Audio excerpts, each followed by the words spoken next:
I'm not looking forward to this. Yeah. Hello there, fellow non-ballers. You're listening to the Non-Ballers Association podcast. I'm your co-host, Grant Jordan, from Los Angeles, California. I'm your other co-host from Nanjing, China, Bobby Wilson. And ladies and gentlemen, lest we not forget, right? Last but not least, the one, the only, the magnificent, the swashbuckling Chad Kenny. Oh, yeah. That felt good. So, Chad, Grant's birthday is coming up in a couple of months. Go ahead and get him a thesaurus. He's running out of adjectives. Swashbuckling. Swashbuckling. It's pretty good. That's pretty good. That's right? like a Bob Costas. I actually, that's what he called Babe Ruth. He called him swashbuckler. Yeah. Babe Ruth was a swashbuckler. Does Bob Costas have a show again? Or am I thinking of somebody? Oh no, it's Joe Buck. Oh, Jesus. Whatever. Legendary sports announcers, you know. I always found him a bit condescending. He is exactly what. It's great how. I respect that. I don't know. I don't be which way about it. You know, if you see any of his like off-camera takes, like the way that he talks to his production crew, it's like, you know, it's Bob Costas. He commands respect. That's the way that you do when you walk in here and get behind that hot mic. I was going to say Bobby Wilson kind of commands respect, but fair enough. I'll take it. Hey, we all do. We all do. Look at that cardigan he has on. Maybe in the Asian markets. Good Lord. Do you mean literal markets, like where I buy my vegetables from? No, not silk markets. Oh, okay. All right. I was going to say, I got to make it true. Who has more pull in? Who has a bigger fan base in China right now? You or Chad Kenny, Bobby? Definitely Brian Moscow. Well, for one thing, Chad's not Chinese, so I don't even know why, that's a different... I did speak I did take Chinese for a few years, and I visited. I thought it was because of... No, I had to tell people I was Chinese when I'm there because they don't like my people. But I digress. Americans? Let's get back on. So, getting to the basketball podcast. Oh, yeah. Are we still doing that? Season's still going on? All right, so we're going to get into it with quickly because it's been covered ad nauseum. But we're going to do... What, ad nauseum? You guys have a problem with that? Nothing. Yeah. I will meet you at nauseum later. No, not with the T. It's a new nightclub that opened. You coming to nauseum? I'll meet you at there. No, with a D. Yeah, ad. That's what I said. Oh. Ad nauseum. Grant, how's that food that you're eating? Look at the tape. Is that good? Is that tasty? All right, so we're going to talk about Golden State Clippers. It's been talked about ad nauseum. And we're not going to talk about the game specifically. We're going to get into it with Blake's quote, basically saying he thinks it's not a rivalry because Golden State has handled them in the most recent couple seasons. Chad, let's get your hot take on this first, since you are the Clippers aficionado. I think despite outcome, Grant, you and I were talking after the last Warriors matchup with the Clippers, and we had both agreed unanimously that this is the only rivalry right now that is relevant in the NBA. If this, counts as one, which it, by all the matchups and see, like the reason why this is a rivalry that I think is sort of a little bit more transcendent than some is that you can actually remember pinpoint like different images from games, like the one where Steph crossed up Chris and he fell down. I forget about that, Mike. Yeah, sorry about that. And, the Christmas Day game 2 years ago when they, like, purposely tried to get Blake ejected. Oh, the tongue wagging one? That one? Yeah. So there's, like, all these moments that you remember. I think people remember the 7 or 8 threes that were hit in this fourth quarter. It was, like, a really remarkable comeback and devastating to be on the losing end of a rivalry, but it still, counts by all, And the thing is, to me, is that just 2 seasons ago, the Clippers defeated Golden State. Mark Jackson was still there. I know it's a new Golden State team, and right now Golden State definitely seems to have the upper hand, and Clippers seem to have trouble with specifically what's going on with this team. But it's not for most fans. It's not in the distant memory. It still feels fresh that the Clippers are capable of challenging Golden State and making it. Everyone was disappointed they didn't face each other in the playoffs that year. That was going to be one of the best playoff series we'd seen in a while. Although. Sure. Spurs, Clippers. Well, lest we forget also that during that playoff series, we had the biggest bombshell in like recent sports memory with Donald Sterling. So that series was the focus of the whole world at that point in time. So for me, it's had a little bit more of like, I a little bit more history to it than some other recent I think matchups. I think it's a great rivalry. I think it's a great rivalry. I do think that had they played in the playoffs last year, that would have really solidified the rivalry. And I think not playing in the playoffs really kind of hurt it, because we were talking before the podcast about Pacers Heat, and both of you think that it's a better rivalry than Pacers Heat. But the Pacers and the Heat played in the playoffs every year, and I think that's really the big part of it, was that those matchups meant more because they were in the playoffs. Whereas, they played late in the playoffs. They played in the latest you can get in their respective conferences. So the Pacers took them all the way there. I mean, the Warriors Clippers did go to 7 games. We took them to 7 one time. Yeah, but I mean, I don't know. Being a Pacer fan, it definitely was a rivalry. Don't get me wrong, but whereas where Blake is saying, oh, he doesn't think it is because Golden State has the upper hand. In my case, I feel like it's been vindicated since it's done and over with. It was always a long shot that we were going to beat that Heat team. Even when we were the 1 seed, we were never picked to really beat that team. And even as a Pacer fan, I can't say I ever truly believed. It was a rivalry, but they really were on another level than us based on them going to the finals. Had you won that Game 7, it would have been amazing. That would have been. Then it would have been. Yeah. So and the other thing is, real quick, is that in the 2 games that the Clippers and Warriors have already played this season, it's the only time out of a handful that the Warriors actually had to show up. Yeah, they almost lost to the Nets, but that was just off them not showing up, basically. So if the Warriors have to show up, and they're down by 23, obviously they chipped away. But when you're just watching them play crunch time, like playoff execution basketball in both of those fourth quarters, where they had to adjust their game plan, and Steph had to do some out of this world kind of stuff. I mean, he's not going to have to do that on an off night against the Milwaukee Bucks. Well, and to your point, they went to their small ball lineup, which only played a handful of minutes last year, but has already played a bunch this year. And we're going to talk about it in just a minute. But before we do, I wanted to ask: you guys are saying there are no other rivalries in the NBA? Is that true? I hadn't really thought about it. Is there one more that's decent right now? Is there anything? There's not anything. I mean, if you want to call Miami Cleveland has the potential to be, if they met in the playoffs, that would be at least a really interesting series. I wouldn't say it's a rivalry, but it would certainly have a lot of media attention around it. But it's not a rivalry. People always wanted to have – it's always LeBron versus what's that next upstart team. So, it was always LeBron versus the Celtics, almost in the same way it was Jordan Pistons. They kept him from winning. That's true. And then that evolved into Bulls Heat, which was then, because of their injuries and whatever. Yeah. Then it became – Pacers Heat.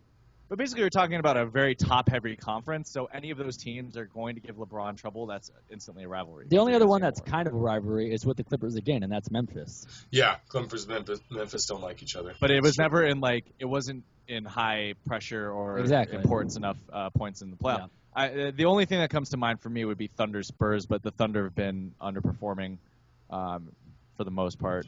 And they haven't been on the same level. The Spurs aren't nasty enough to be rivals with, they don't, I don't know, even when they played the Heat, those couple some real years, bad blood. Yeah, you can't have bad blood. It's difficult.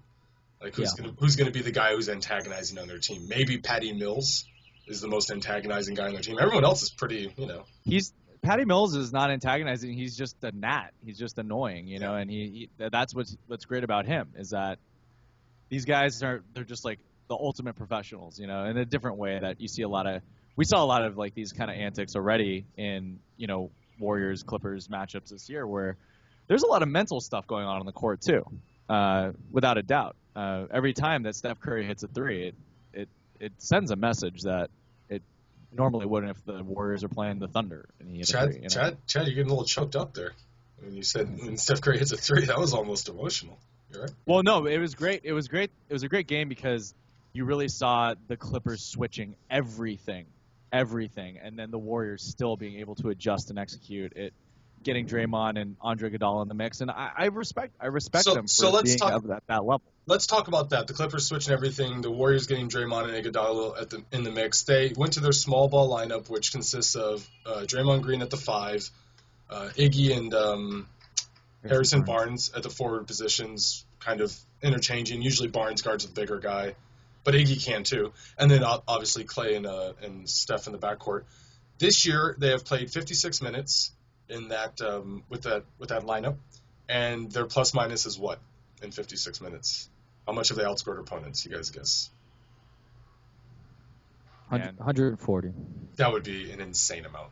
But like, That's how probably good it's been. probably 70, 80. it's 81. Chad Kenny.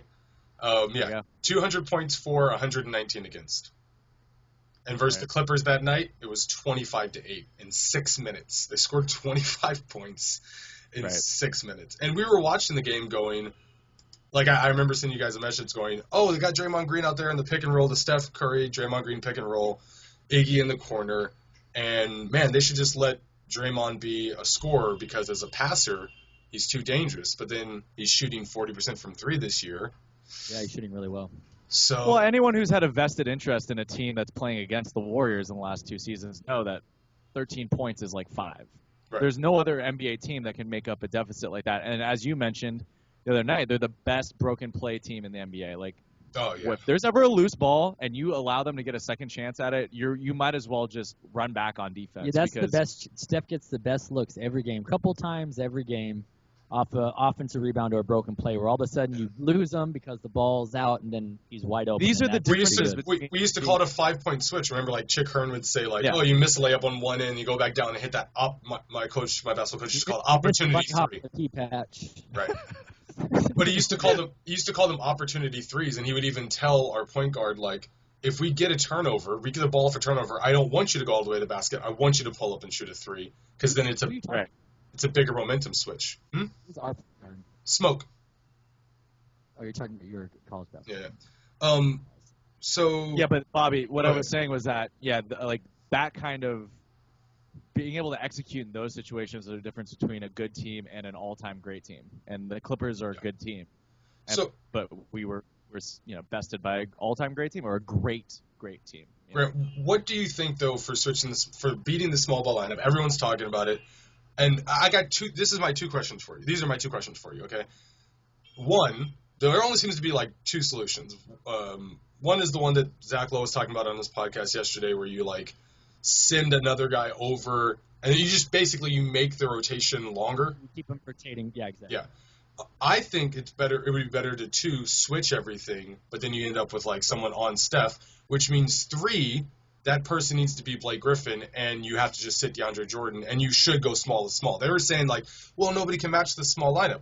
But the thing is, of all the teams that could, the Clippers kind of could. Playing Blake at the 5 isn't bad.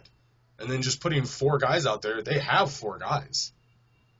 Yeah, it's just that, and then playing Josh Smith I don't know why they didn't play Josh Smith. I mean, I guess the thing is they had played well all game, so whatever. But he did. I mean, he scored the 102nd point. I mean, he was in there a lot later than you would expect Josh Smith to be in a high-pressure situation against that guy. What does that Clippers team do? I don't know. I mean, frankly... Go ahead. I'm sorry. Every time I look at that team, it's like, I guess Golden State has, like, perfected their thing, but the Clippers have, like, Blake should be able to punish certain people, like, and he plays well all game. He had a nice game, but he just doesn't quite come up with it enough times. I feel like that roster could work, and I know it's more on the defensive side of the floor, but if they could just assert their physicality, I feel like that could offset it. We saw it last year in the finals. I mean, Cleveland lost just because they were significantly undermanned talent-wise, but from a size-wise, it was a big factor in that series. Eventually, Golden State kind of figured it out, but LeBron and Tristan Thompson and Mozgov, like, offensive rebounding kept him in that series. Like, I feel like that could be a way. I think, but I'm saying, I think what I've noticed. Go ahead, Bobby. Well, I'm saying, like, don't even do the Josh Smith thing. That's still too big. I'm saying throw Paul Pierce at the 4, put Lance Stevenson in. Well, just listen. Like, well, look, try something new. Like, okay, look, you're rolling your eyes, right? I'm just not feeling Paul Pierce. Like, I feel like he was like a little too slow to keep up in general. Well, but I mean, if he's playing Iguodala, he doesn't have to be like super fast. Like, that's the thing. Like, put him at the 4, put Stevenson at the 3, because Stevenson can play undersized and he's strong. And if you picked him up, like, it's the regular season experiment. Well, I think they should experiment. Yeah. Yeah. This would be my experimental lineup: Paul, Redick, Stevenson, Pierce, Blake. That's my small ball lineup that they have not trot that out there. I mean, I'm sure maybe it's been trotted out, but trot that out there. Like, that's your best shot. And every other team that's going to contend against the Warriors should be trotting out their versions of that. Like, the Thunder should be thinking, like, well, what if we have to go with Kevin Durant at the 5? Like, what if we have to do that? And he's playing against Draymond Green. It's not like he's going to get beat up playing against Draymond Green. Like, everybody should be thinking about what is the possibility of a small ball lineup that we could play with him? I even like putting Wesley Johnson in instead of Lance Stevenson at the 3, and he can play 4. If you're Harrison Barnes and Wesley Johnson have the same build, like they're pretty much the same guy that could fill the same role. Obviously, Wes Johnson is completely not in the same conversation, but we saw a lot of that in that game. I just feel like it's so early in the season right now. They're just trying to figure out who are the guys that are going to help us close out ball games. The Clippers have lost 5 of their 7 games when they were leading in the fourth quarter at some point, and they just can't. They just keep throwing these games away, you know. So, but yeah, I don't know. Do you think other teams should be experimenting with these super small ball lineups to counteract? Like, because I was watching the Toronto Raptors, and you know, Valanciunas was in the mix yesterday. They went super small, like Scola at the 5 shooting threes, you know, and they did great. Like they did fine. You have the 3 guys up top, like making all those plays, and yeah. It depends. It's just hard because all of a sudden you potentially are – because Golden State's 5 really is 5 – they're 5 kind of best players, basically. No, you're right. At the same time, as the Clippers, all of a sudden, like, you're taking out better players to put in worse players who just kind of fit. Are you? Good, but that – You're taking out one of your best players, and that's DeAndre. Are you talking about the Clippers situation?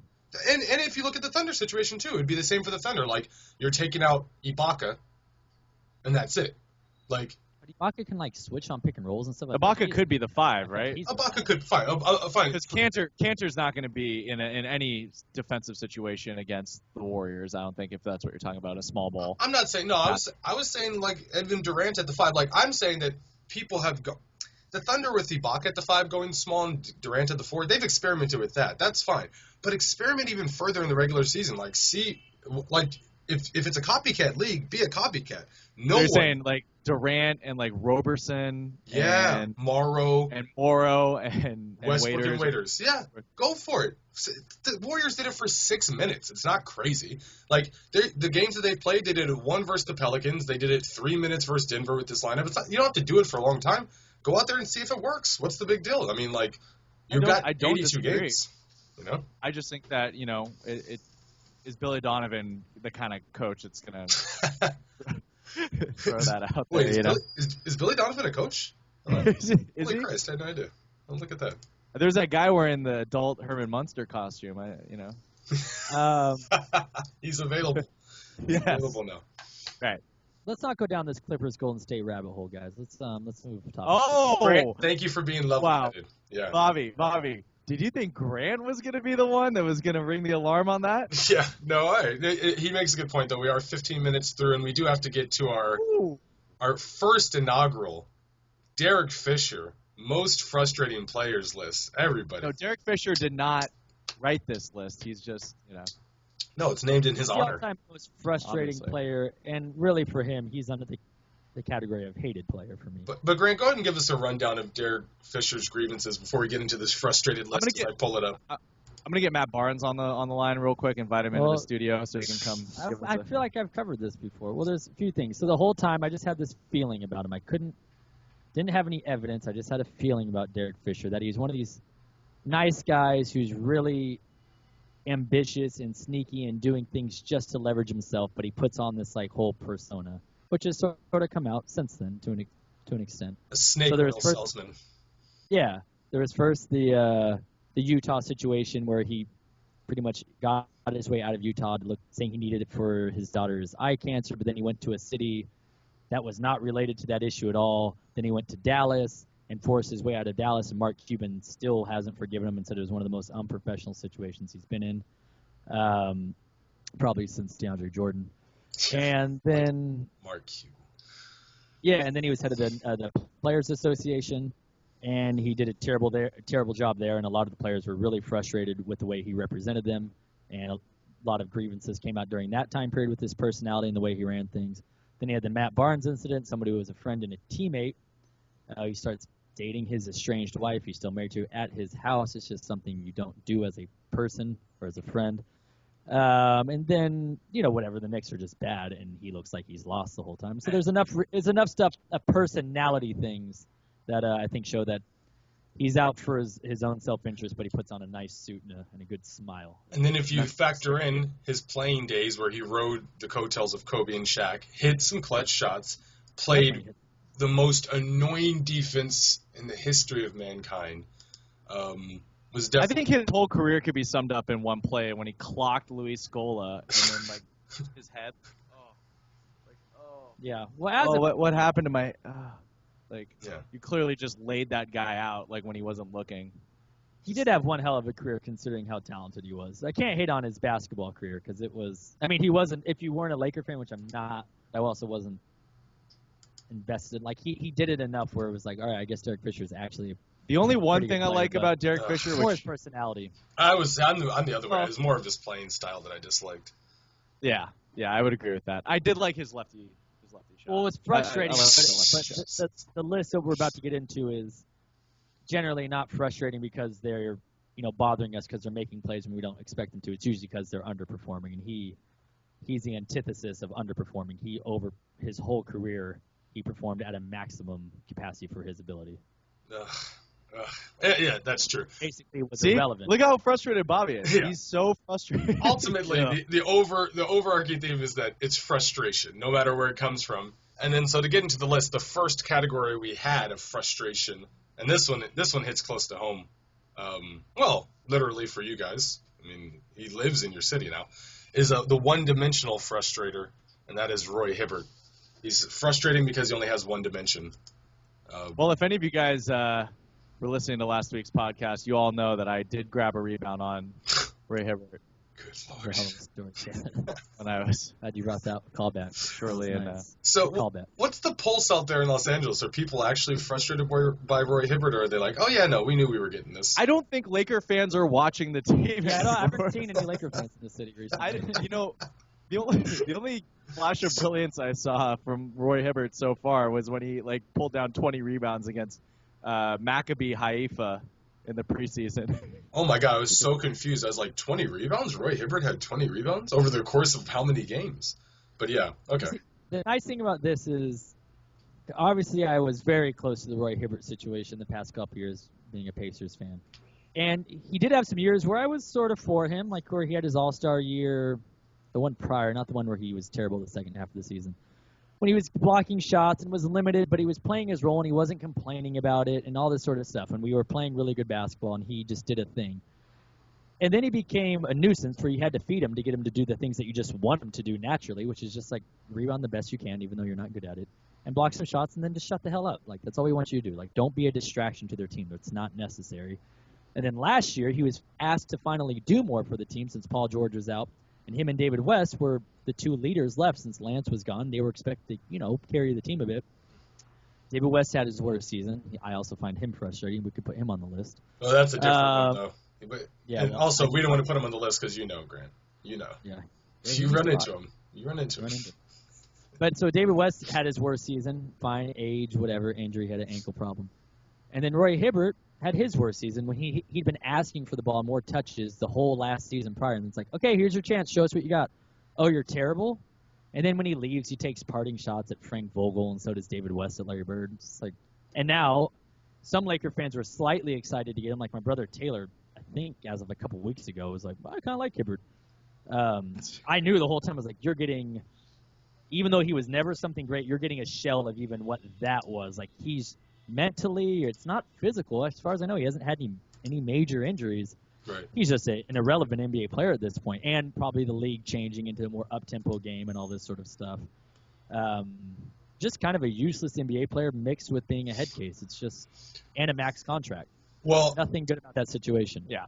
he actually rolls in nicely to our next one, and this guy is kind of on the list. We hate him. I don't hate him, but he's another player who's been made irrelevant by the changing NBA and also by injuries. But it's Kendrick Perkins. Yeah. Well, it's me who hates Kendrick Perkins. Even though he's loved by LeBron, and Michael Wilbon called him the most important player in the NBA a couple of years ago. Do you remember that, Chad? Oh my god. That's true. People ask me why I don't watch ESPN anymore. I was allowing this stuff to occupy my mental space. The thing is about Perkins is the thing K about Perk, Perkins please. is, K Perk. K-Perk Yeah, please. is that The percolator. he looks so old and composes himself as a guy who is just an outdated, obsolete, old NBA player. the guy is like not much older than you guys. He's about your age, I right? He think he came into might- the league when he was 18. I think he might be a year younger than me. Yeah, he's younger than you. Yeah. I think it's 28, 29. It's just I don't know. But what could you expect from Kendrick Perkins more so than what he achieved in Boston? I He's mean, just when another the example fact of that living he off was the a Boston starter glory, for that's that all. long and played meaningful games in the NBA Finals for the Thunder and stuff, like it just blows my mind. Well, the meaningful games for the NBA Thunder is definitely where Kendrick Perkins is getting this That title was from. hilarious. That's what was why Scott Brooks doing? Scott Brooks is like, there's got to be. I mean, That was incredible playing Kendrick Perkins ever, let alone down in important games. Is so ridiculous. I hope he's just like sitting somewhere and like having a drink of something, and he's going like, oh yeah, I did that one time. I played Kendrick Perkins in the finals. Like it just hits him like years later. Oh right, I did that. That's kind of funny. I shouldn't have done that. Well, you know what the Celtics did with the Thunder is they just exchanged frustrating players. It's like, oh, you take Jeff Green's baggage, I will take Kendrick Perkins, head trauma. I gotta say Yeah. that the Thunder ruined Jeff Green's career, and I'm not even joking. I actually think had he stayed in the Thunder, he would have developed better. Like if he would have just had those guys. Was he around on this list? I wasn't sure. Did he make the final Yes, list? definitely. No, he didn't. He's on the Oh. potential category next, and Honorable mention. he's But the yeah. honorable mention of the potential Well, category. Yeah. Do you want to But get? anyway, Perkins. Oh, yeah. Just the most frustrating guy who got those kind of looks at his position in the last 7 to 8 years. Next, Yeah, and go Perkins ahead. just frustrating because it's not that I expect anything from him. It's just that he still carries himself like anybody should care about him, and everybody must just know he's a joke as far as He brings a playing. level I know of professionalism to the locker room, Grant. He brings a Yeah, winning attitude. Winning if, attitude. if he's just sitting on the bench as your 15th man, which is what he's doing, then he's fine. But he fairly recently was in games and like carrying that scowl around. It's just like, why are you angry or upset about missing shots or anything happening on the floor? Because you're the biggest liability that there is, maybe in the league. So why do you look like that right now? It's crazy too because 2 years ago I was following him on Instagram, and there was a video of him in the summer working out, like hitting jump shots. Must have hit 20 jump shots in a row. Couldn't believe it. But of course, every NBA player can shoot that well, but still, it's crazy. And then I was thinking, like, well, maybe he'll come back in for the Thunder and have like a rejuvenated season. He's just terrible. Like last year, say- right before they cut him. If he wasn't hurt in Game 7 versus the Yep. Lakers, Celtics would have won that series because Andrew Bynum went off. And had they had Perk there, I legitimately think that was the reason that the Lakers won that game. Also, if he hadn't been hurt in that game before that Game 7, he would still have a career. Because that's We just spent more time talking about Kendrick Perkins and minutes he'll get this entire season. That's probably true. Take There that, you go. Kate. That's your second. Oh no, the last one's a hipper joke. All right, potential. We had a lot of guys on this list, but we stuck with the classic, the old classic, the new classic. Born ready. Born ready, Lance Stevenson. This is the mantle he was always born to bear. Yeah, Sad to see. it is sad to see. So last year he shot, what was it, 17% from three? Yes. And the year before he was at like 35. And this year, who knows? I mean, Doc Rivers seems to already hate him. I think he should play him. I thought it was a I do good too. pickup. And it didn't I get will him say for this- much, you know? I don't want to divulge into this, but it is a slight criticism of Doc of last year with Spencer Hawes. I know he's kind of developing What's his name? Wes Johnson. Wes Johnson. Oh, yeah. And Austin Rivers is just nepotism, but he has a habit sometimes of Stop. picking up players and Lance. So let's get back to Lance. And Lance was a really good player with the Pacers. Shot 35% from three. Had his head problems, but does a lot of great things on the floor if he's playing well. And I wish we could find that out. Because at this point he was basically an all-star. Led the league in triple doubles. Great playmaker, great defender. Was a good three-point shooter or a good enough three-point shooter. And now at this point, yeah, I mean, he was literally the worst player in the league getting minutes with Charlotte last year. And Right. now he can't get off the bench for a team that even when they're starting shooting guards out, he still can't get in the Well, what I've rotation. seen, I what was I've seen with surprised that he didn't Lance, start. yeah, I mean, what I've seen with Lance Sorry, is he's player. as good as the pieces around him and as stable as those pieces are. Like that Indiana core was so solid around him. And Larry Bird was a mentor, and I think that helped. Yeah, but the thing is with this Clippers lineup that is one of the most efficient starting fives in the league with Matt Barnes, that they're not even close to the same kind of player. And what they actually need at that position starting, if Lance could do it, would be to just come in 3-and-D, but he needs the ball. and as we've seen. No, he's so not a 3-and-D guy. He's a D guy. Yeah, but they three guy. threw him in the game yesterday. He didn't start, but they threw him in, and picked up 3 fouls in 5 minutes, and that's the frustrating part where you're just like, what is this guy doing? Careless turnovers. Something that Simmons brings up a lot is the fact that Rivers is averaging like, I don't know, 0.5 assists or something on the season, and he's your backup point guard. Granted, he's a scorer, but he's also out there with Jamal Crawford, who's also a scorer. So Lance is a pass-first player. He's not a selfish player at all. Like, I think people think this just because he seems like a head case, and that generally goes with someone who like is a me-first player. Right. He's not a me-first player. He's a really nice. He does intangibles. He plays hard D. He rebounds like a motherfucker. He's a great at creating offense for the people and a willing passer. I wish they'd try him in that role because he's bigger too. Yeah. So they could do more switching against certain 1s and 2s and 3s. The most me first thing he does is steal rebound sometimes. But other than that, nothing. Sometimes, whatever. It's a small thing. It's a minor note. But I agree with you. They have 3 guys who come off the bench who all need the ball in Jamal Crawford, Lance, and Austin Rivers. That's not going to work. This is my last Clippers note, I swear to God.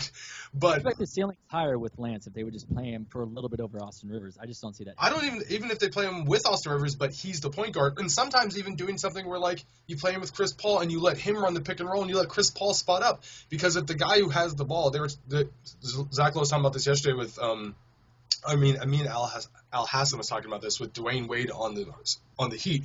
Guy who has the ball, if he can't shoot, sure, it's kind of a problem because you can sag off it, but if he's quick enough, if he gets in the lane well enough, it doesn't matter. Yeah. So it wouldn't matter if Lance comes off the pick and roll with Blake and he can't shoot because then you have Chris Paul spotting up. You know what I mean? Like, just try this. Run Chris Paul off. He's also a good pass. He is also, like, looks to pass first off the, like, reception on a pick and roll and has gotten people like DeAndre into the mix. Like, yeah. That's another guy that's going to help you create offense. I'm sort of getting bummed out that he's not getting a better shot because I still have some good feelings from Lance from his Pacer days. We'll see where this project takes them. And here's the other thing that we're all missing because we got kind of off topic and started talking about the Clippers. The question about all of this is, why is he bad? Like, what is it? Yeah, is he actually just bad? Like, maybe there's a reason why they're not trying these things. Like, he might just maybe they see him in practice every day. It's because there's not a lot of teams that can actually accommodate, like, how I don't know, bombastic of a player Lance Stevenson is. For some reason, it worked in Indiana. But with Steve Clifford and Charlotte, I mean, that was just the worst pairing possible. Well, that was a bad – see that was a bad situation because he went to a team with no shooters, basically, besides, like, Gary Neal, and put him with Kemba Walker, who's, like, an identical version of Lance, especially Lance going into that season as still being a pretty good player. So, I mean, I know when it happened, we thought it was an upgrade for Charlotte, so it's part of it is hindsight. But at the same time, that turned out to be a bad situation, and it kind of made sense why. For this Clipper team – Maybe he just actually hasn't been putting in the work and that sort of stuff, and obviously the coaches know him better than we do. They see him every single day. They see his mindset. They see him working on his game. They see him in practice. So maybe there's good reason, but man, it was just not even maybe 24 months ago he was basically an all-star and a super versatile player. He was, like if he could just shoot, he was everything you'd want. In like a role player, great defense, great rebounding, physical, and if he could shoot, that would be amazing. I think he could probably turn it around a little bit, but it's not a promising start. Right. For the time being, he deserves to be the most frustrating potential player because from all-star to can't get off the bench, or potential all-star from can't get off the bench in 2 seasons is pretty crazy in your prime. That's true. All right, so next one we have shot selection. This is we had a couple players here. We had Kobe, but we decided not to rag on him for the 3rd week in a row. So we chose Russell Westbrook. Really, this is a lot to do with me because I refused to watch the Thunder while Kevin Durant's out. I was going to not watch them at all while he was in because I hate watching Russell Westbrook shot selection. I know that, like, Bill Simmons calls him a 90-10 guy because 90% of what he does is great and 10% is frustrating. I'm going to say that number's swinging a little bit for me. It's more like 80-20, maybe even 70-30 because the shots that he takes when he can get good shots every time is the thing. He doesn't need to take bad shots, like he's basically a 6'3" LeBron. And you remember that season, LeBron's last season in Miami, he shot 57% from the field. And it was kind of like, okay, I'm not going to shoot a shot unless, I might have exaggerated, I don't think it was 57, but it might have been 57. But he was like, I'm not going to, He's like, it was one of the highest shooting percentages ever of that volume, Right. for some, and it almost seemed like I'm not going to take a shot unless I have a really high chance of making it. Russell Westbrook, when he's playing against point guards, he's that physically overwhelming to them, like LeBron versus 3. So I don't know why he ever takes a shot that isn't like a high percentage shot. He's always capable of getting those shots. So it's super frustrating for me to watch him because he doesn't have to take the Kobe Bryant style shots, these horrible shots the guys take, but he takes them all the time. It's really difficult to watch. Yeah, well, I mean, I agree. His shot selection is still frustrating. I guess I still see enough good in his game. I mean, obviously you do too, but Yeah. I'm not nearly as frustrated as you. I mean, he's shooting 47% from the field. Could be higher, but for a point guard, that's not bad. I know he can get to the rim at will, so Yeah. you would expect it to be even higher, like Jordan, who is always above 50, or LeBron, because he is physically dominant, the most physically dominant point guard we've seen. right. And he shoots 33% from 3. Not a great mark, but it's good enough. For him, it's probably good enough where it's almost like that middle ground of like, well, it's not a bad shot because that's not a bad percentage, but it's also not a great one. And him being so confident, it's like a bad mix. Because I was watching the Dallas game yesterday, and he hit a bunch of big shots from going to the lane, hitting that 15-footer, which is a really good shot for him. 15-foot is a great shot for him. But there was a possession where it was like, didn't pass anybody, dribbled up and jacked up a 3. It was like, okay, like Anthony Morrow's got it going. You have Well, other that's the guys thing who is, can do it. Russell's one of my favorite players. He was at UCLA when I was there, and I've always had an attachment to him because he overperformed, so early in his career, and still is to a certain degree. Yeah. That's why Bobby's frustrated, and I get frustrated with him too, is because he is just so good. He's just right there underneath Steph Curry in terms of being able to just completely take over a basketball game, but you don't get those kinds of mistakes. What the hell is that, Bobby?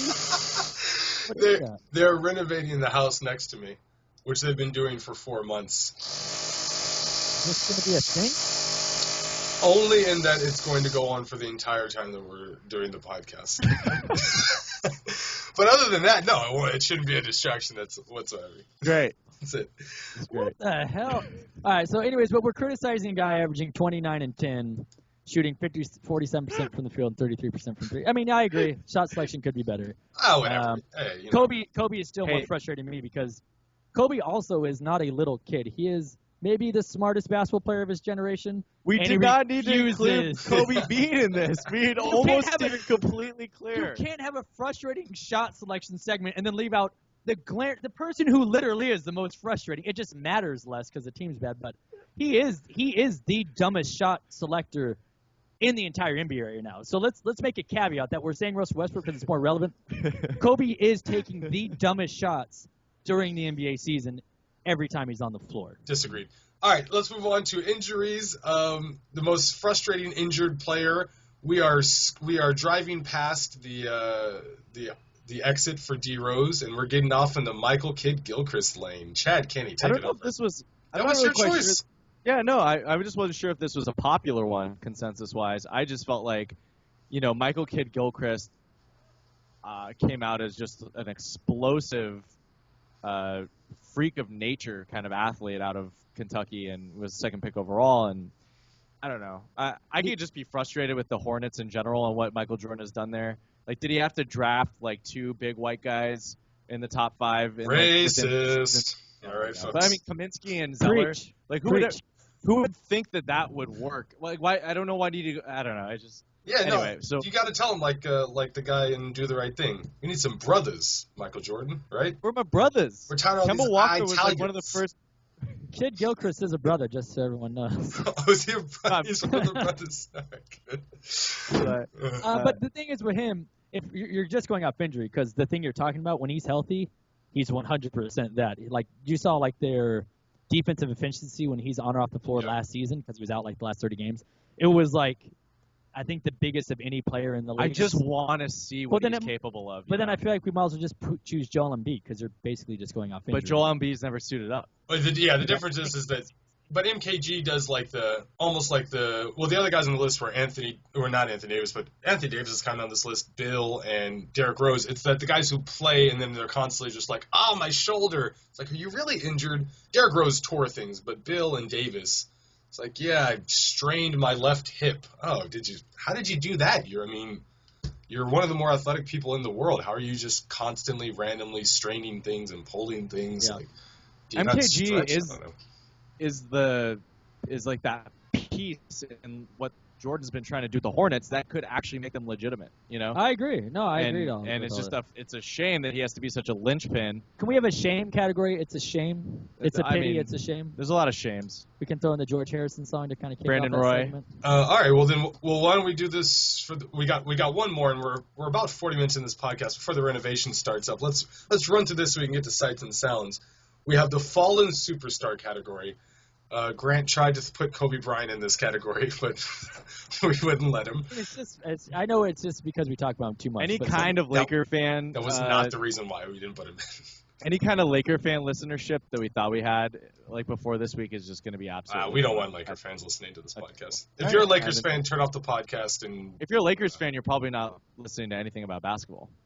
I never have. Take that, Lakers fans. Boom. Fallen superstar, we chose none other than the hairless wonder, Darren Williams. No, the hairless wonder is Charlie Villanueva, same team. Ultimate hairless wonder. That one's actually a wonder, though. Darren Williams is a choice. Williams still hasn't got that beard going, you know. Yeah. He went beard and bald.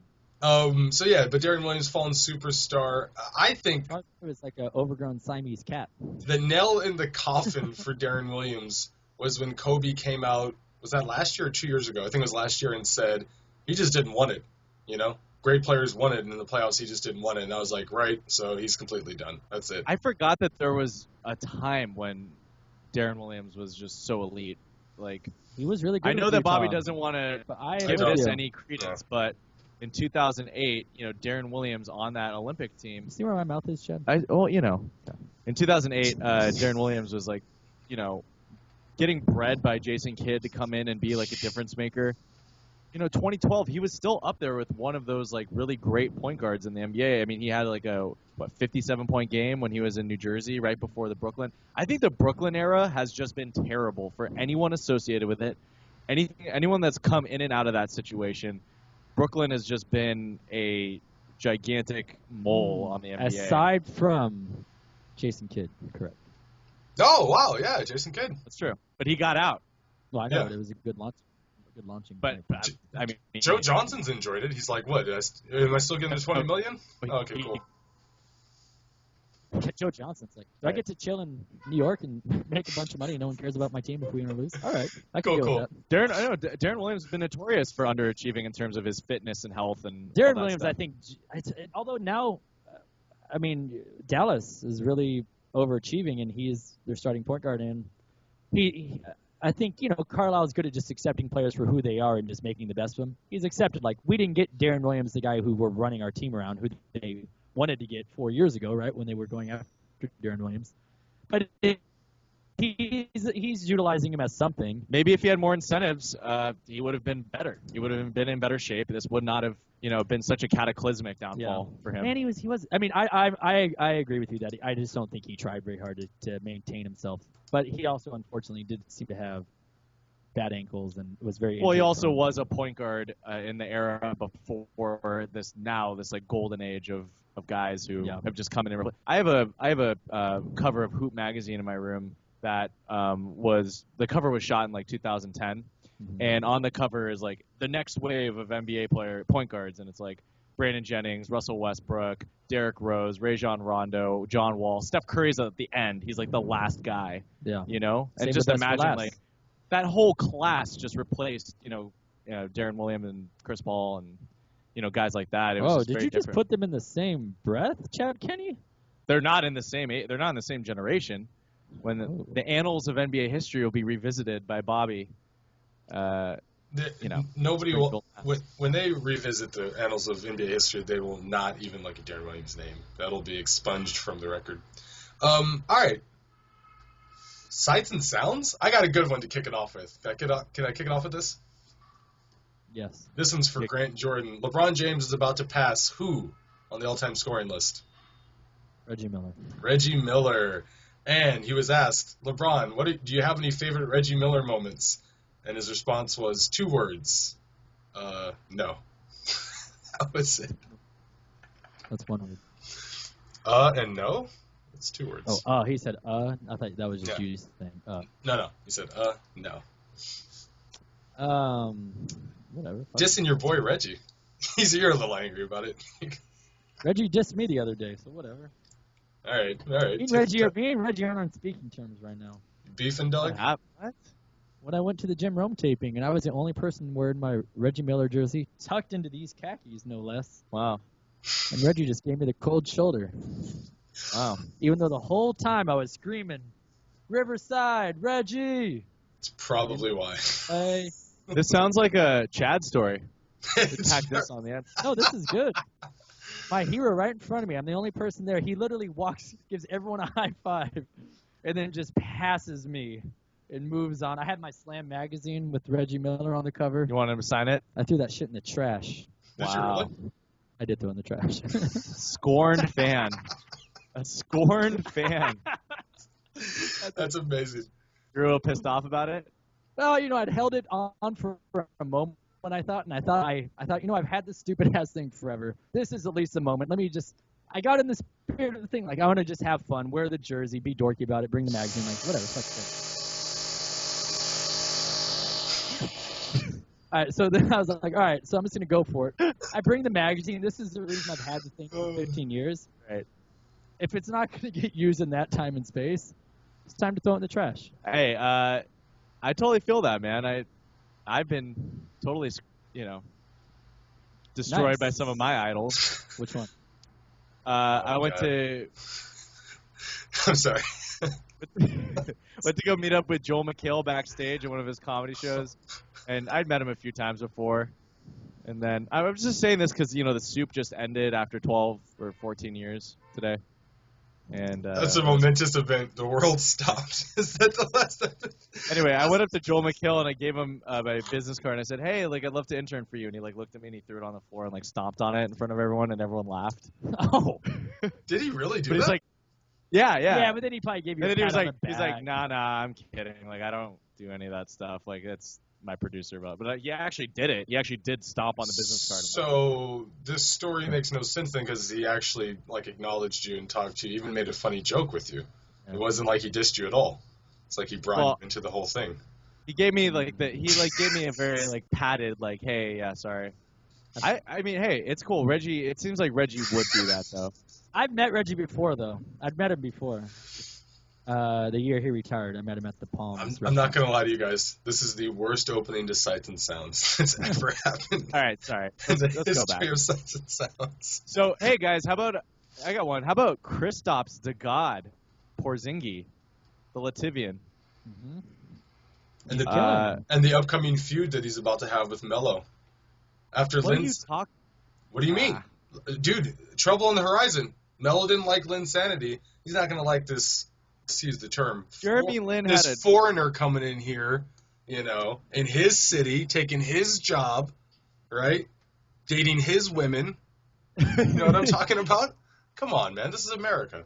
Him and Lala, I heard Porzingis and Lala have a little side thing going on. Come on, maybe. man. Talking about this is already a problem. It's already a TMZ problem. Sports just broke. What I heard. It's already a problem.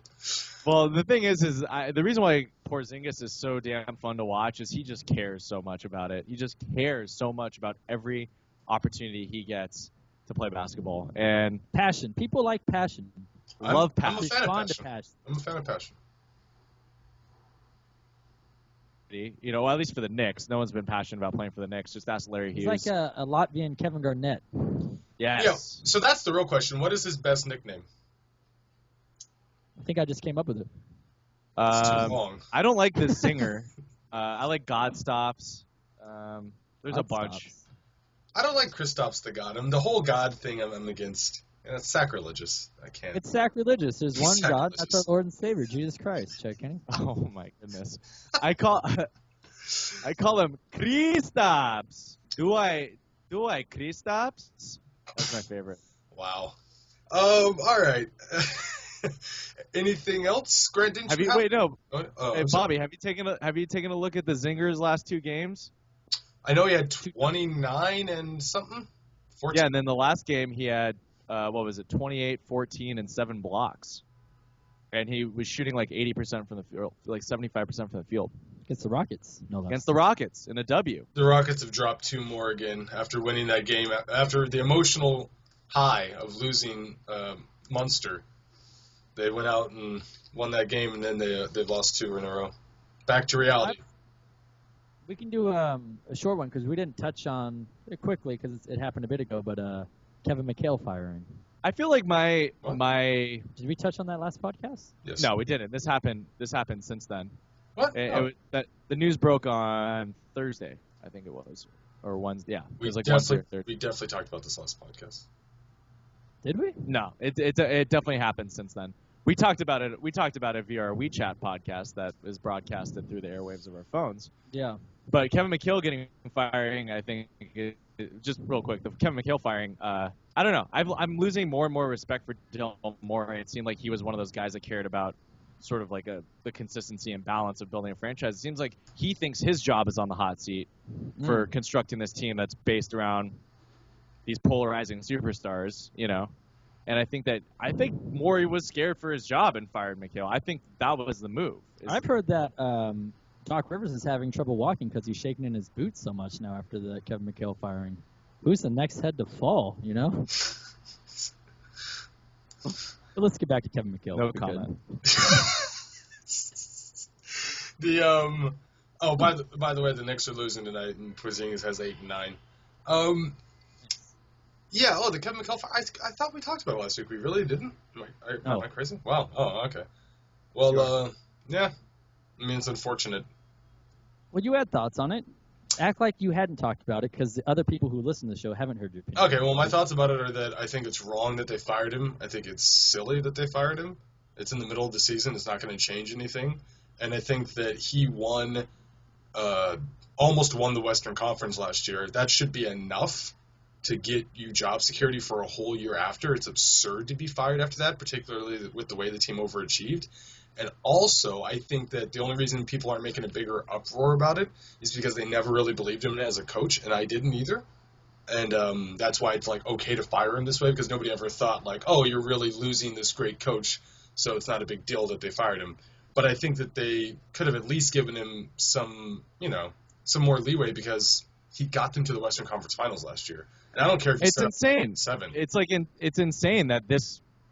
I don't know. I understand that changes had to be made, but I mean, 3 of the last 5 coaches, or 3 of the last maybe 6, but definitely 3 of the last most recent coaches to make it to the Western Conference Finals were fired by their teams. And what does that say more about the Western Conference, or more about, like, does that even mean anything anymore? Like, I feel like for Kevin McHale to make it to the Western Conference Finals is just, like, such a huge achievement. You almost want to give that guy a little bit of slack. Well, and they just gave him the year prior. They'd give him a 4-year contract. He's getting paid like $11 million for $12 million for the 11 games he coached this year.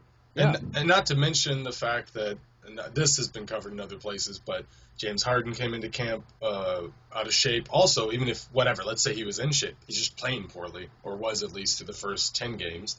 And Dwight Howard has missed 4 games, and Ty Lawson doesn't quite fit yet. They have new pieces. They lost, Josh Smith, not much, but Monty Junis has not played. You know, it's not like he got handed a perfect situation. So, I don't know. They got Bernie Bickerstaff, the greatest Lakers coach of all time. He is undefeated as a head coach of Los Angeles Lakers. Maybe he'll be able to turn it around. Yeah. But it doesn't look likely.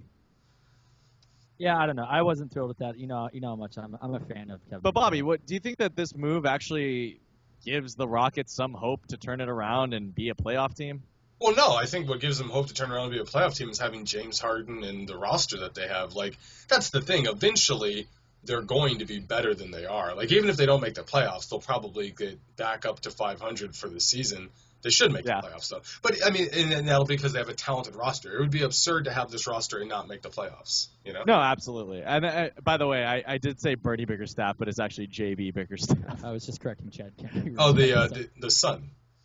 Yes, yeah. So Bernie Bickerstaff is still one of the greatest coaches in NBA history. J.B., you're really ruining that legacy, man. I was confused. Come on. In what capacity break up the foundation enough, and JB Bickerstaff was going to come in and just, I don't know, Right the ship. control the locker room. But you heard a lot of interviews with like James Harden and Daryl Morey where they were deflecting blame and were like, well, a change had to be made. It's like, no, it's the players who are underperforming. It's the team you put together where you got a point guard who had 2 DUIs. It was clearly like not right mentally, and all these things to win quick. And now you're feeling like your job's probably in jeopardy. Morey didn't used to be this high profile, in this kind of a situation. Right. Now he's seen as like the father of modern day analytics in the front office. So it's like maybe he's starting to realize that maybe the way that he's starting to do this in this new era in the last like 3 years, maybe it might not be working out quite well. I don't know. I heard that Morey and Steve Ballmer were both trying to vie for dinners with Luke Walton, but both of them were having trouble getting him on the phone, actually. I don't know what that means. I don't know what that means. That's just what I heard. That's for the amount of time you took to come up with that, that's so poor. Like, that's so... I just came up with it right now. What are you talking about? You were thinking about it the whole time Chad was talking. You're sitting there, you're like, how am I going to angle in on this one? I'm just telling you what I heard. That's the best you can come up with. I don't know if there's truth behind it. That's just what I heard. That's good. Well, no, Luke Walton's leaning on the crutch of that small lineup because last year they didn't play that small lineup that much, and now that Steve's out, Kerr's out, Bobby, did anyone think that was funny? I mean, would anyone think what Grant just said? I think that Grant's mom... I wasn't trying to be humorous. I was just saying, this is just a story I'd heard. Grant's mom, when she listens to the podcast, might like it. That's my boy! Right? I got 2 more sites. He bought him a new computer. Ballmer got him a new computer. That's a good one. With all the a computer took with Ballmer. That's fresh stuff. Ballmer with a computer. Good stuff. I got another story for you. Mike Budenholzer, the violent psychopath that he is, bumped into a referee on the court, and the referee union rep was pissed off that he wasn't suspended for a game. Grant, your take. Budenholzer, your boy. Let's move subjects. All right, so the Dallas Mavericks, that's a surprising team. So they had the 4th best record in the NBA going into yesterday. They lost yesterday to Oklahoma City. Have either of you guys actually, because we all written them off before the season as, at best, an 8 seed, and most of us thought they weren't even going to be an 8 seed. They're going to be on the outside looking in. That's what I still think. Yeah, that's fine. That's probably what you still think. But at the same time, if you watch them and see how they're even achieving, because we are enough into the season where some of this stuff might start to show a little bit of longevity as far as how they might play out. Not this far out, but now they're looking like a legitimate playoff team, which I think is surprising to everybody. And I actually watched them for the first time. I was curious if you guys had any takes on that. I watched them, but I watched them in the first week. I think I still feel the same way. They might get in the 8th seed. Like, I still don't think they're going to be. I don't think they're going to win 6. It's bizarre that it's bizarre that they're in. I don't know how they're winning games. Like, I watched the game and they happen to lose the one I saw. What I was telling Chad is that they just trust every person on the floor to make a play, and it doesn't matter who's there.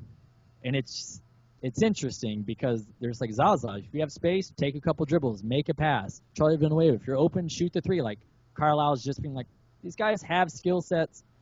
I'm going to trust them to make plays, and somehow it's working out. And you just figured with Darren Williams, who's been beyond inconsistent, as we touched on, Wes Matthews, who's never looked slower. He's like, I couldn't believe that he was on the floor, frankly, guarding Russell Westbrook at points. It was shocking how flat-footed he was. Shooting, he's always had a set shot, but even defensively, he used to be pretty elite. He was even kind of getting the hole in some way. Dirk is still making shots. I just think that everything's breaking the right way, and Carlisle is somehow getting it to work. I don't think it's sustainable at this level, but I'm shocked it's even worked for this long. I mean, right now we're looking at like I've been watching the NBA religiously now for 15, 16 years. This is like the craziest top-heavy start to an NBA season, and also everyone in the middle right now has like 4 to 6 to 8 losses. There's just a lot of people bunched up in the center of like mediocrity right now. So in that regard, Dallas looks a little bit better. Yeah, but they've had the lowest strength of schedule out of anyone in the NBA so far. And I know you don't want to matter to me really. It does. It does matter. I mean, okay, well. It does, and it does, but also it's just a mindset and a style of play and how the players if look. Wes Matthews, something comes up a little again with his Achilles, Chandler Parsons Can I continues just say that I'm not I'm not saying they're going to sustain it. I'm not saying any of that. Right. I'm really not a fan of, and I'm not saying this specifically about you, Chad, but just in general when people are like, yeah, and if the Warriors, like, one injury or, like, if Wes Matthews and his Achilles, people just shouldn't even say that stuff. Like, because I know it's a possibility. But I don't think they should either. I mean, but then why does everyone say with, like, the Warriors? This is what I heard from a friend of mine today who's, like, a hardcore Laker fan, but he's like, oh, yeah, it sucks for the Clippers, but Warriors are great. They've just been really lucky that they've been really healthy for 2 seasons. That's something that people say. People say that all the time. People just shouldn't say it anymore. It's like we all understand that if a good player on a team ruptures a part of his body, that's going to affect the team. We got that. Let's not even say it anymore. Like, well, no, but are the Mavericks built for, like, a long run? Are they prepared? No, that was the only thing I was pointing out is that they don't have any backup plan. This is as good as they will be, though, don't you think? No. Well, yeah. Well, obviously, yes. This is as good as they could be. Yes. Yeah, I'm just surprised that they're playing this one in the first place. And the thing, actually, is that a team with such limited talent, Rick Carlisle might not be. It's like, oh, Villanueva went down. Like, what are we going to do now? It's like, he was trash in the first place. Just show the next trash player, and like, Carlisle's going to somehow have them win, not a bunch of games, but, like, there's no way they should be 8-4. It's just crazy. Dirk is great. Dirk's been great this year. And great for Dirk at this age. He hasn't literally been great. Well, he literally hasn't. I mean, 9-5 is I can't get a pulse on, like, what's happening in the NBA right now. You got people top of the division, and Toronto starting 5-0, and what are they now? They're 9-6. 9-6. You had Pistons #1 in the power rankings for like a week and a half, and now that they're not even in the playoff picture if it ended today. I'm surprised the Pacers are 8-5 right now and won 8 of their last 10. They're looking better than I expected for sure. I wasn't expecting this high of expectations for them. Now Dallas is good. The teams that they beat though over that 6-game winning streak, just to look it up, is they beat the Lakers, they beat the Sixers, and they beat a couple of struggling teams in the Rockets and it's a good one though. The Clippers. Yeah, I mean, 2 of those ones are obviously not good teams, but still, the only thing is, Dallas, in a way, I mean, they weren't supposed to be. They're obviously not that team, but like they were not supposed to be much better than the Lakers this year. They were supposed to be kind of an aging, unimportant team, closer to the playoffs than the Lakers. But it's not like, oh, that's a sure W for them. I just don't want. I don't lumping those two together. Nobody. I don't want to come off as the guy that looks at stats like strength of schedule to say that's why any team can win on any night. They don't look at the quality of victory when they tally up at the end of the season. No one's gonna, So I understand that. Yeah, they've won good games. They've won bad games. And I'm saying they're not going to keep it up. I'm just surprised, and I like Dirk a lot, as you know, and I like Rick Carlisle a lot. So it's a nice mini storyline for me for the beginning of the season. It's really sweet. Thank you. Nice. Rick Carlisle with Pacers. I still have fond memories of him. Well, what else? Well, we're at about an hour, so I don't know. Is that all we got? You want to get a couple more jabs in? Oh, I do. We should just shout out that probably tomorrow night, anybody taking the Lakers tomorrow from stopping Golden State from breaking the opening season record. Chad, Bobby. What? Am I drunk? I don't know. Is Kobe gonna? Me and Chad were talking about the best thing that could. Kobe comes in, drops 41, stops Golden State right in their tracks. Nick Young, 3 consecutive crunch time threes. Kobe retires after the game. Yeah, that's it. Well, Roy Hibbert with a game-winning tip-in. Kobe was asked about it today, and he said I've seen crazier things happen. So he's already getting ready. He's getting ready to Mamba, baby. Ready, baby. Let's go. One more time. Is he talking about Eagle, Colorado? Yeah. Chad, good. Come on. That's a real downer. That was real bad. Hey, we're trying to highlight a legend basketball player, and you got to take it. Is this how we're gonna end every podcast? Is just let's just. Is you making lewd comments about Kobe Bryant? I hope not. I was not lewd. I hope that's the last. Like creatively, I was able to creatively veil the situation. I hope that's the last time you make such lascivious remarks about a legend.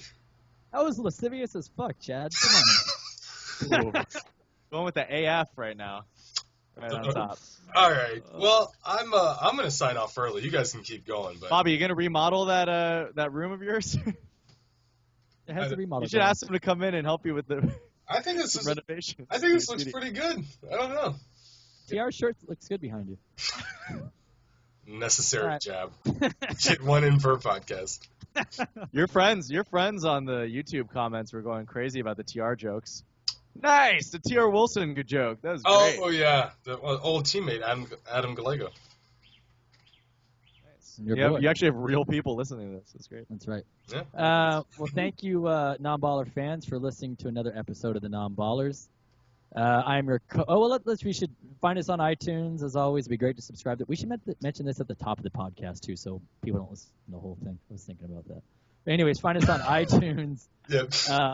People are listening to the podcast. Oh, find them on iTunes? Great. Click, turn it off, and just go. Oh, no, go, because sometimes by this part, you've turned off the podcast because the main content of the NBA is over. So, like, when I'm listening to Bill Simmons, I fast forward or whoever the last minute and a half, 45 seconds. That's all. My real thought. So anyways, my real thought is if you're too dumb to find a podcast on iTunes, you shouldn't even be listening to it.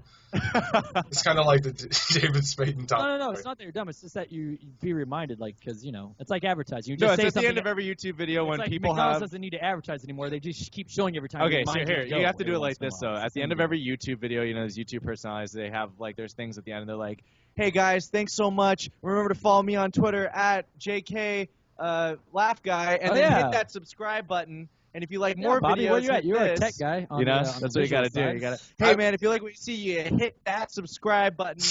Can you do check that out on my the video? Check out my breakdown of Anthony Davis's failures here. And if you like that, check us out here. You have to have multiple things for people to interact with. We're not as young as these whippersnappers who are able to sort of.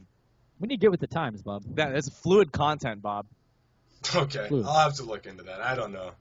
Oh yeah. In my day, we So just listened to jazz records, but Right. So find us on iTunes. Chad, are you using our Twitter yet?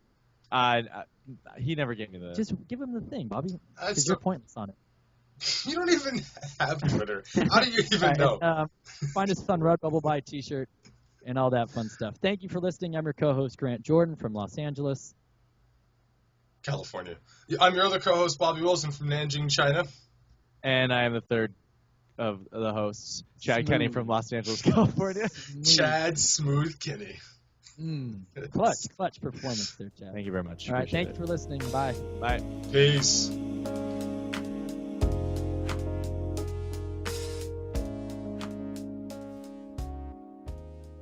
Hey guys, thanks so much. Remember to follow me on Twitter at JK Laugh Guy, and then hit that subscribe button.